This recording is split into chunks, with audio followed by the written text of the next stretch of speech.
रमाबाईंच्या निधनानंतर 5 वर्षांनी नागपूरहून रेवाराम कवाडे बाबासाहेबांच्या भेटीकरिता मुंबईला आले होते. राजगृहात त्या दिवशी R.D. भंडारे, मडकेबुवा, दोंदे, काशीराम सवादकर, भस गायकवाड असे त्यांच्या गप्पा ऐकत होते. बोलता बोलता त्यांना कसली तरी आठवण आली आणि चटकन त्यांच्या डोळ्यातून पाणी खळाळले. आम्ही क्षणभर त्यांच्याकडे पाहतच राहिलो. नंतर डोळे पुसून ते म्हणाले, त्या दिवशी मी वसईला माझ्या एका मित्राकडे गेलो होतो. नेहमीप्रमाणे घरी उशिरा येणे हे माझे ठरलेले आणि त्या दिवशी मी जेवण खाणं करून रात्री 1:30ला आलो. घरात अर्थात सामसूम होती. फक्त मधल्या खोलीतला दिवाच काय तो प्रकाशत होता. मोटारीतून उतरून मी घरात पाऊल टाकताच मला च च च असा आवाज ऐकू आला. मी नेहमीप्रमाणे माझ्या खोलीत कपडे बदलले आणि ज्या खोलीत रमा झोपली होती त्या खोलीकडे गेलो. मला पाहताच या साहेब म्हणून तिनं मला म्हटलं. मी तिच्या पलंगाशेजारी असलेल्या इझी चेअरवरती बसलो आणि म्हटलं, अगं तू अजूनही निजली नाहीस? पान वाढू का? नको, आज मालवणकरांकडेच माझं जेवण झालंय. बरं ते असू दे, तुझी प्रकृती काय म्हणते? बरं आहे ना? औषध घेतलं ना? माझी प्रकृती बरी आहे. तुमची प्रकृती बरी आहे ना? माझी ठीक आहे. मला काय झालंय? चांगला धडधाकट आहे की? आज फार उशीर झाला नाही मला? कधी होत नाही तुम्हाला, पण एक दिवस तरी असा उगवू दे की त्या दिवशी तुम्ही संबंध रात्र घरात असाल. त्यावर मी म्हणालो, येईल, तोही दिवस येईल, पण जरा थांब. आपल्या समाजाला समान हक्क मिळू दे, म्हणजे माझं कर्तव्य संपलं. अगं माणसासारखी आम्ही तरी आम्हाला समान हक्क नाहीत? आज देखील वसईच्या सभेत मी हेच म्हणालो होतो. खरं म्हणजे तिथे अचानक सभा ठरली. हल्ली काय झालंय रमा, मी जिथे जातो तिथे सभा होते. सभेत तुम्ही काय बोलता हो? मला एकदा पाहायची आहे. कशी सभा असते ती? लोक तुमच्या भाषणाचं खूप कौतुक करतात, पण मी मात्र तुम्हाला कधी भाषण करताना सुद्धा पाहिलं नाही. मला जरा तुमचं भाषण करून दाखवाल का? तिच्या पलंगाशेजारी असलेल्या इझी चेअरवरनं मी उठलो. खोलीतच 1-2 फेऱ्या मारल्या अन हसत म्हणालो, भाषण करू? बोल, कोणत्या विषयावरती भाषण करू? पुणे करारावर करू? मनुस्मृतीवरती करू? का गांधीजन हरिजन साप्ताहिकावरती करू का आपल्या जनता साप्ताहिकावरती भाषण करू? अर्थात तिला या विषयावरती माझं भाषण नको होतं हे मला माहीत असूनही मी तिची थोडीशी गंमत करावी व त्यामुळे तिच्याही मनाला विरंगुळा वाटावा म्हणून थोडीशी गंमत केली. अर्थात तिला अप्रत्यक्ष रीतीनं हे सुचवायचं होतं की तुमचं घरात लक्ष नाही, कधी माझ्या आजारपणाची चौकशी करत नाही. म्हणून मी म्हणालो, रमा, तुझ्या बोलण्याचा रोग माझ्या लक्षात आला आहे. तुझी तक्रार खरी असली तरी माझा नाईलाज आहे. आपला 7 कोटी अस्पृश्य समाज माझ्याकडे आशेनं पाहतो आहे. माझ्यापुढे बरीच कामं आहेत आणि माझी काही कर्तव्य आहेत. नाशिकला महाडला सत्याग्रह करूनही अस्पृश्यांना देवळात आणि सार्वजनिक ठिकाणी प्रवेश नाकारण्यात येतो. खेड्यापाड्यातून त्यांच्यावरती अत्याचार करण्यात येतात. त्यांच्या स्त्रियांची भर दिवसा आबरू लुटण्यात येते. सहन होत नाही मला हे. मस्तक बधीर होऊन जातं. अंगाची लाही लाही होते. वाटतं अहिंसेचं गांधीचं तत्त्व गुंढाळून ठेवावं आणि करावी एकदा हिंसेला सुरुवात. हिंसेच्या संदर्भात मला त्यावेळी एक गोष्ट आठवली. माझे दादरचे सार्वजनिक गणेशोत्सव भाषण ठेवले होते. मी अतिशय जहाल असल्याची माहिती आमच्या कार्यकर्ते मित्रांना आणि हिंदू कॉलनीतील लोकांना माहीत होती. माझं भाषण होऊ नये आणि झालंच तरी माझी भंबेरी उडवावी असे माझ्या काही विरोधकांनी ठरवलं. ही गोष्ट केळुसकर दादांना कळली. दादांना वाटले यदाकदाचित गडबड झाली तर परिणाम काय होईल याची मी हमी बाळगणार नाही, म्हणून मोठ्या कौशल्यानं ते पिस्तूल माझ्याकडनं त्यांनी काढून घेतलं. नंतर बाबासाहेब पुढे सांगू लागले, हिंसेला सुरुवात करावी हे म्हणणं गुंडाला शोभेल, मला नव्हे. म्हणून माझं मन तयार होत नाही. आपला समाज झोपला आहे. रमा, त्याला जागं आणायची आहे ग, त्याला जाणीव करून द्यायची आहे. जोपर्यंत माझा समाज जागृत होत नाही तोपर्यंत मी निद्रिस्त होणार नाही. त्यानंतर थोडं फार शतपावल्या घातल्यानंतर मी पुन्हा बोलू लागलो. क्षुल्लक पाणी ते काय? जगातील प्रत्येक जात कुणाच्याही मालकीचं नसलेलं ते पाणी पिते. त्या पाण्यासाठी आम्हाला केवढा लढा उभारावा लागला. महाडला चौदार तळ्यावर सत्याग्रह करावा लागला. लाठ्या काठ्या खाव्या लागल्या. त्या स्पृश्य अस्पृश्य भेदाभेदीमुळे भारत विनाशाकडे गेल्याखेरीज राहणार नाही. आणि जोपर्यंत गांधी आपला हट्ट सोडत नाही तोपर्यंत आम्हीही आमचा लढा थांबवणार नाही.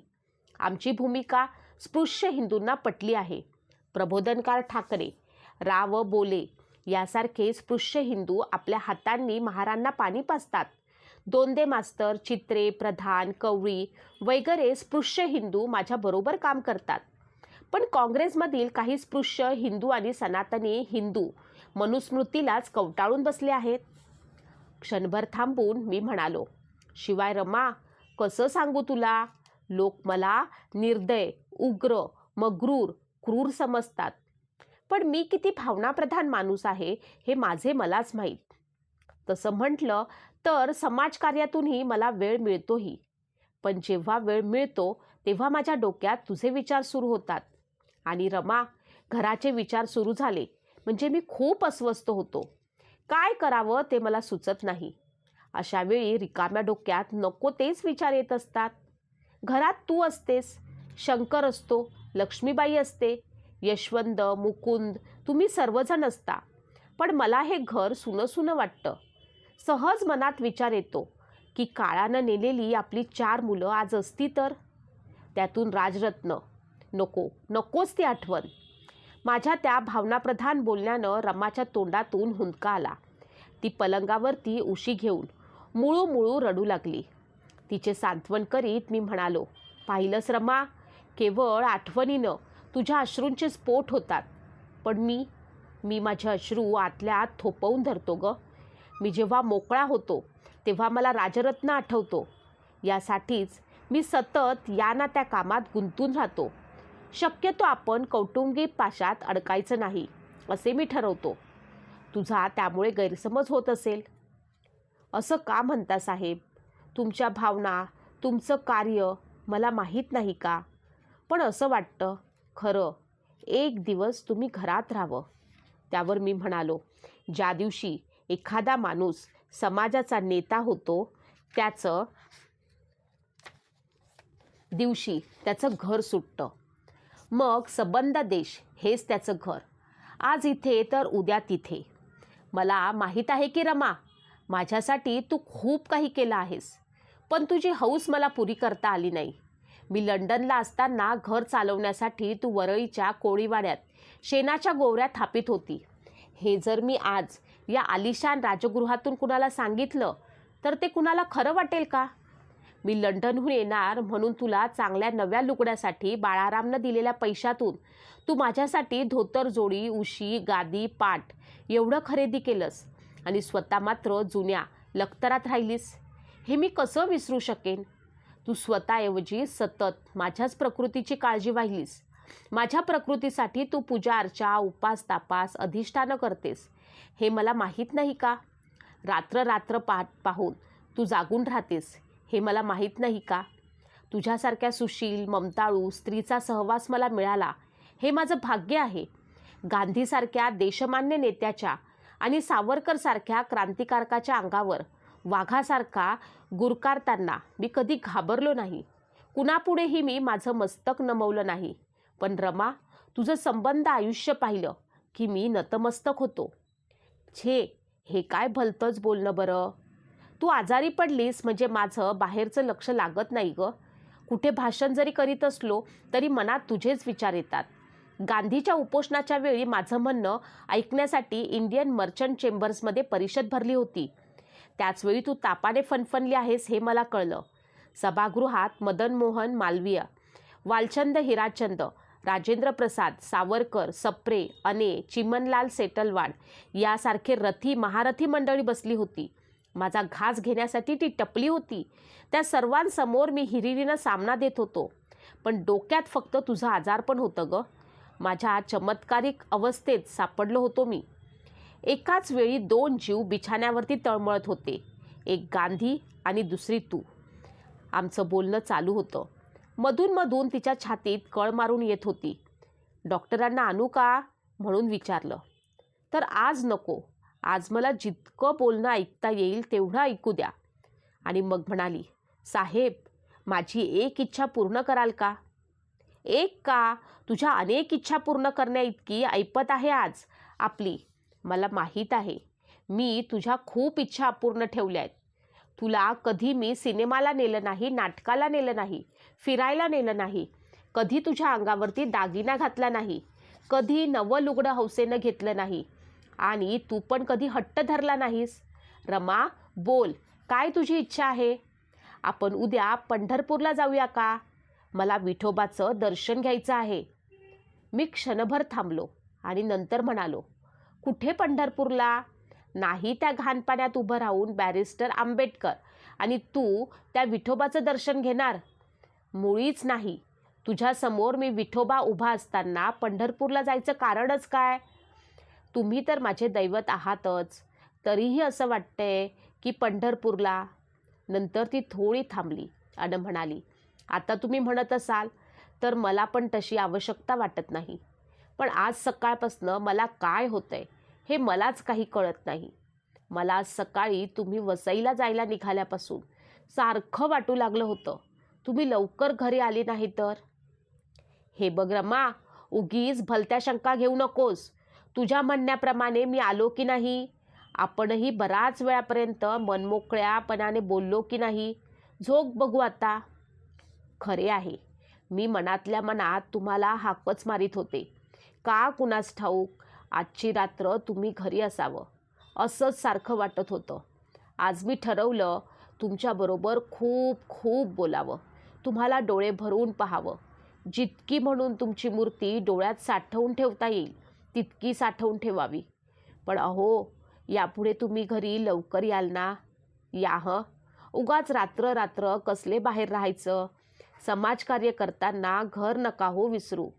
आणि तुमच्या प्रकृतीला पण जपा. अजून घरात यशवंत लहानच आहे. आणि हो, मुकुंद पण. तुम्ही न्यायाधीश कधी होणार? रमा, रमा, असं काय बोलतेस तू? बघ, तुझं अंग किती गरम झालं आहे. अगं, लॉ कॉलेजचा प्रिन्सिपल पुढे न्यायाधीश होत असतो. लवकरच मी न्यायाधीश पण होईल. पण तू झोप पाहू आता. देवा, मिटव रे बाबा डोळे. माझ्या साहेबांच्या हातातच मला मरण येऊ दे. आई जगदंबे, सोडव मला आता. आणि खरोखरच तिचं दुसरे दिवशी सकाळी प्राणोत्करण झालं. एवढं सांगताना बाबासाहेबांच्या डोळ्यातून अश्रुधारा वाहू लागल्या. आमच्याही नेत्रातून आपोआप पाणी खळालं. नंतर 5 मिनटं कुणी कुणाशी बोललं नव्हतं. सारं वातावरण गंभीर झालं, स्मशान शांततेसारखं. नंतर हळूच ते म्हणाले, आयुष्यभर तिनं माझ्याच प्रकृतीची काळजी घेतली. माझ्यासाठी उपास तापास केले, नवस केले, पण स्वतःच्या प्रकृतीची कधीच काळजी वाहिली नाही. त्यानंतर थोडे थांबून ते म्हणाले, वेदनेचे महत्त्व मला त्यावेळी कळलं. वेदनेच्या पोटी अश्रू जन्मतात, पण त्या अश्रूंच्या पुरातच माणूस बुडून जातो, गटांगळ्या खातो. माझा दुःखभार कमी करताना दोंदे म्हणाले, डॉक्टर साहेब, आम्ही तुमच्या भावना ओळखू शकतो, पण तुमच्यासारख्या कणखर वृत्तीच्या माणसानं मनही कणखर ठेवायला नको का? तुमच्यावर हा आघात आहे, पण मृत्यू हा अटळ आहे आणि मृत्यूशी सामना करणंही अशक्य आहे. खरं होतं दोंदे मास्तरांचं म्हणणं. कारण पुणे करारावरती सही करताना गांधींचे प्राण वाचवण्यासाठी मी सही केली, पण कुठेही लाखो सह्या करण्याची तयारी ठेवूनही मी रमाचे प्राण मात्र वाचवू शकलो नाही. रमा, रमा.